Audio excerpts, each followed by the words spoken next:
Hai guys, welcome back to my channel. Hari ini aku ditemenin sama teman aku, Cita Resa. Hai guys. Hari ini kita mau kasih lihat kalian muter-muter sekolah. Terus kita juga mau sharing-sharing tentang pengalaman kita sekolah di Beijing Normal University. Oke, ikutin kita ya. Yuk.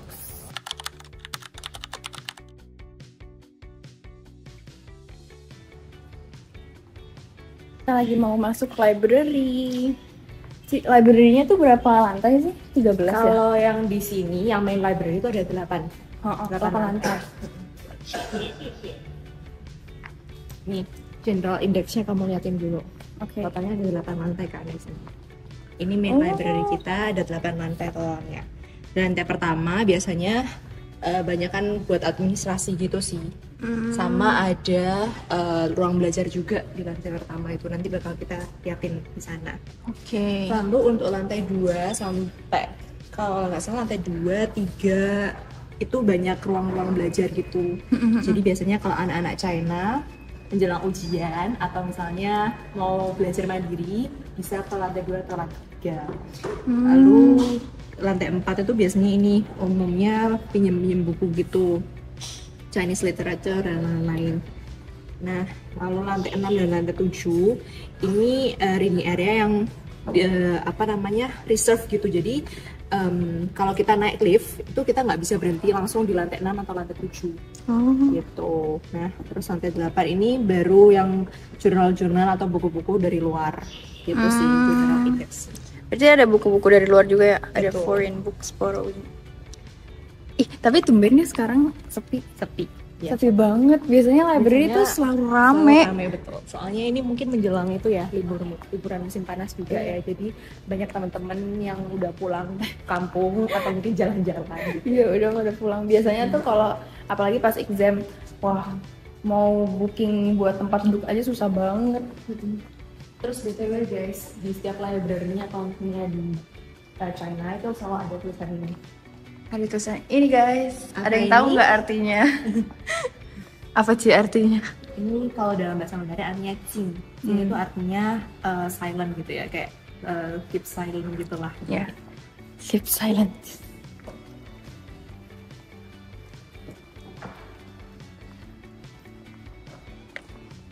Wih, sepi. Ini meskipun liburan musim panas tapi tetap ada aja. Iya loh. Dia kalau kuliah itu bulan Desember biasanya itu bakalan ada kayak semacam ujian buat postgraduates. Nah, jadi teman-teman China yang seperti aku udah tahun ketiga itu sudah harus mempersiapkan buat ujian postgraduates. Kalian Joshua. Itu apa Ci? Yang itu, box itu Box merah. itu. Heeh.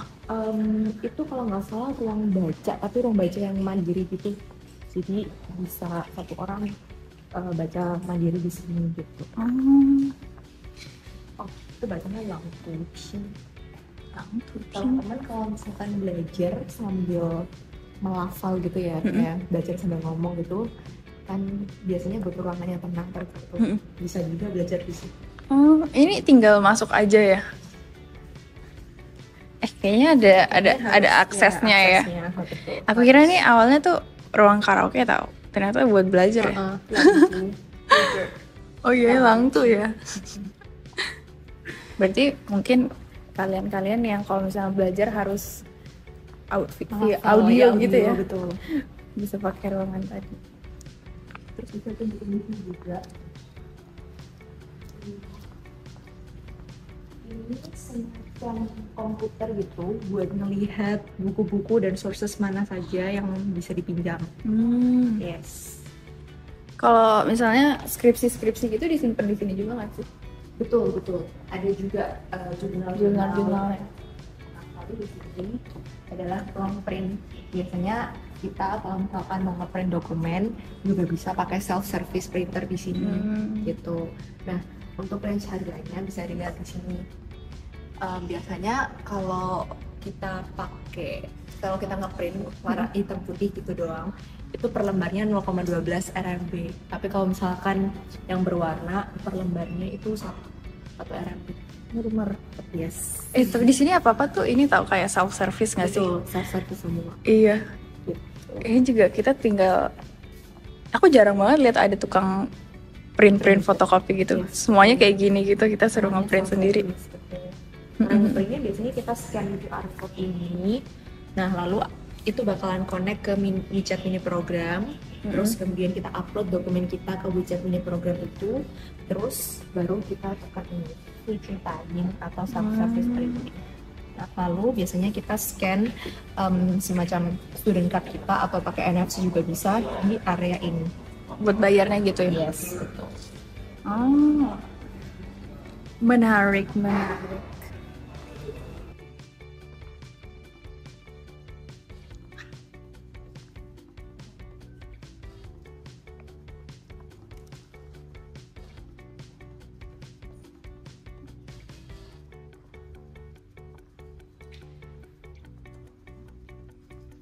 Rajin banget ya.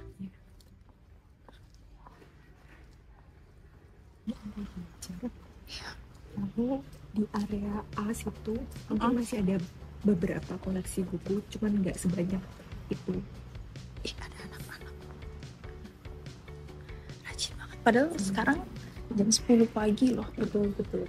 Jam 10 pagi mereka udah di sini.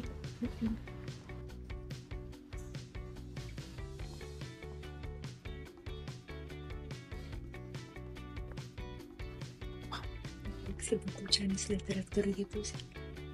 Ini ada yang kita tahu nggak sih yang kita belajar? Lucian.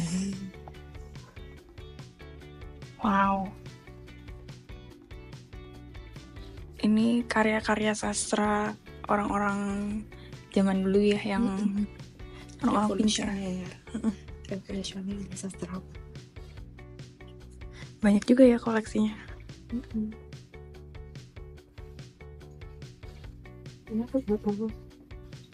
Ini pakar pendidik terbesar di China. Masih sama ya? Sekarang. Orangnya masih ada sampai sekarang. Kontribusinya besar banget buat pendidikan di China. Keren. Ada kaligrafi juga. Ini kalau bisa bilang artefak gitu ya, artefak ya, buku-buku pelajaran untuk Chinese tradisional. 中国传统基础教育课本 artinya Chinese traditional, buku textbook ya, Chinese traditional tapi untuk pendidikan dasar.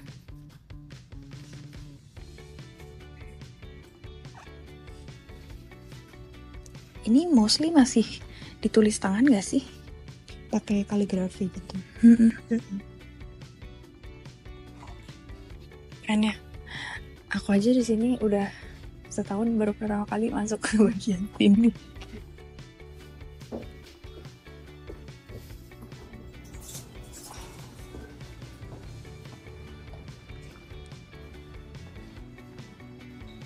Di lantai 3 masih ada study area gitu. Cuman lantai 3 dari layoutnya lebih modern gitu. Ada komputernya juga. Karena ini ada multimedia gitu. Oh.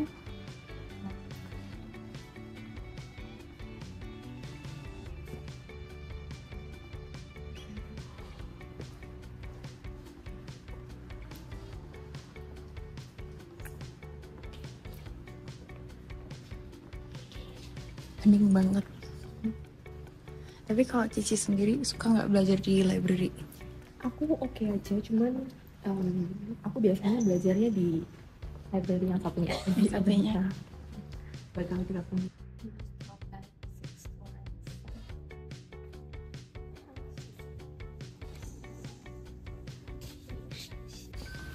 Bau Gramedia.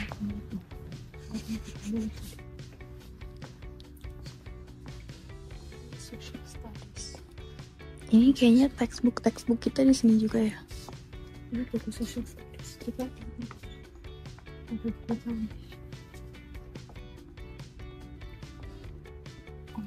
Ini pelajaran Chinese literature gitu. Yes. Ini cool.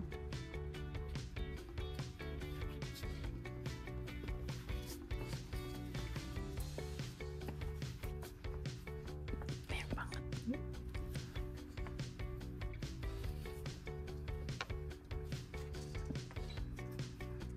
mau minjem buku gimana?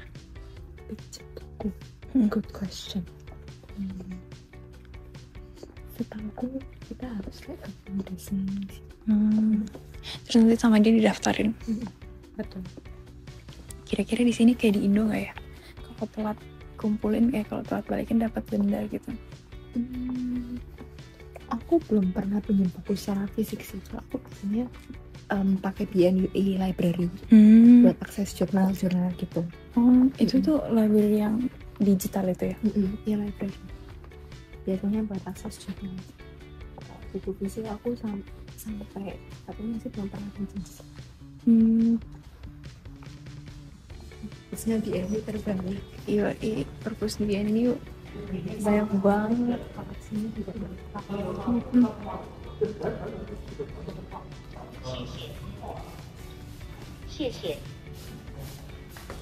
Tapi kita sebagai mahasiswa BNU itu kita punya semacam privilege buat akses jurnal-jurnal dari misalnya kayak CNKI, Web of Science. Itu emang cuma BNU doang yang punya? Semua universitas. Ada kan? Kan kita kan mahasiswa Universitas China. Selama kita masih mahasiswa, kita punya akses buat semua jurnal-jurnal dan itu free. Jadi bisa download jurnal. Jadi misalnya kalau aku bukan mahasiswa gitu di BNB di kampus China, berarti aku nggak bisa akses CNKI dong? Harus bayar. Harus bayar ya? Kalau mau download jurnalnya harus bayar. Lagi pada school tour juga ya? Bukan cuman kita yang lihat-lihat sekolah. By the way, yang nggak tahu CNKI itu kayak Google Scholar-nya China. Yes. Buat cari jurnal-jurnal gitu. Yeay! Selamat datang di gedung fakultas nomor 1 di BNU. Tahu tulisan ini? Apa nih guys? Ini tulisannya Jiao.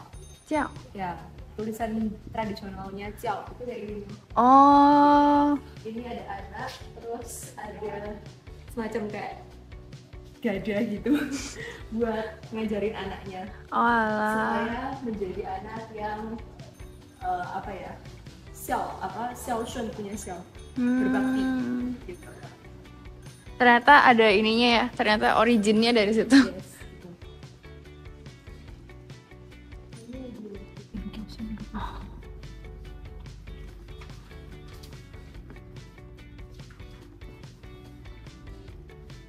koleksi 学前二日常和幼儿教育都可以 pendidikan anak usia dini.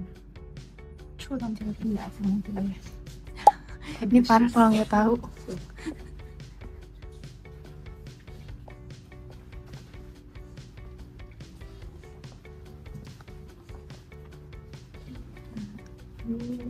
Higher education. Nah, jadi higher education banyak bahas tentang misalnya Beijing Gaodong Jiaoshi, sejarah pendidikan tinggi di Beijing. Juga belajar tentang asesmen pendidikan. Jadi misalnya bagaimana cara kita mengevaluasi kinerja pendidikan di level pendidikan tinggi. Seperti itu. Tuh yang tertarik S2, S3, S1 di sini. Jurusan pendidikan.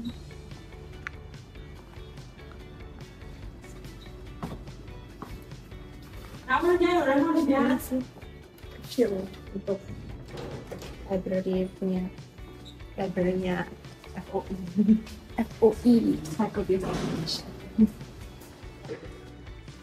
Oh, ini ada neuroscience juga. Yes, ada. Menarik banget. Ada neuroscience karena kita fakultas pendidikan itu juga belajar tentang psikologi dan bagaimana cara kerja otak untuk improve pendidikan gitu misalnya. Terutama di bidang kognitif sih. Menarik banget, ternyata education bukan cuman belajar buat ngajarin, tapi kita juga belajar cara memahami ya.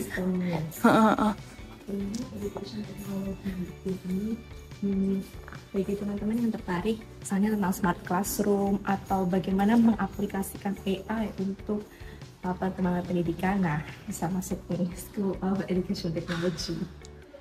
Kalau Citere apa? Aku education in general sih masnya, bisa dibilang education pedagogy. Jadi belajar cara ngajar, teaching method, teaching kurikulum gitu. Nah ini sekilas tentang kayak framework atau apa ya, kayak misalnya Hall of Fame gitu, Hall of Fame dari Fakultas Pendidikan, mulai dari sejarahnya dan juga tokoh-tokohnya. Masih ingat sama beliau? Ya, dia adalah tokoh pendidik. Yang itu yang tadi kita lihat kan? Tokoh pendidik yang luar biasa. Fakultasku, dan ini adalah dekan yang sekarang. Terus ini kayak struktur itu ya, struktur fakultas bisa dibilang kayak mulai dari yang jabatan yang tinggi gitu sampai yang bawah. Terus bicara soal fakultas pendidikan, kira-kira ada jurusan apa saja sih? Nah di BNU ada beberapa jurusan yang cukup terkenal gitu ya. Ini adalah jurusan education, special education, 特殊教育研究所 special education. Lalu ini adalah curriculum and teaching. Nah aku tertarik nih untuk masuk di sini. Iya. Lalu ini adalah comparative international and comparative education, 国际与比较教育研究院. Terus ini adalah 教育历史语文文化研究院 education history dan literature. Ini adalah 教师教育研究所teaching education ya, teacher center gitu lah. Terus ini 职业与成人教育研究院, kayak pendidikan buat vocation dan juga pendidikan lanjut. 教育技术研究院 education technology, 教育经济 education economy, 高等教育 itu higher education, 教育管理 education management, 学前教育 education early childhood, 教育心理与学校咨询 itu education psychology, dan counseling gitu lah. Menarik ya. Ada 13 ya ini. Yes, ada 13 totalnya, betul sekali. Keren. Ada manajemen, ada ekonomi. Ya, education ekonomi, education management. Jadi kalau kita belajar education di China, itu semua ilmunya tuh rata-rata cross lintas jurusan dan kayak gabungan gitu. Misalnya education digabungkan sama ekonomi, education digabungkan sama psikologi dan juga counseling. Impressive. Nah, oke, jadi itu aja guys tour dari Faculty of Education hari ini. Terima kasih udah nonton. Dan juga jangan lupa nonton video aku dan Ci Teresa ngobrol-ngobrol tentang Fakultas Edukasi di China. Dan juga kita bakal share ke kalian culture shock kita, tips-tips belajar kita, dan juga tips dapat beasiswa. Jadi make sure kalian nonton video ini ya. Oke, thank you guys. Thank you for watching.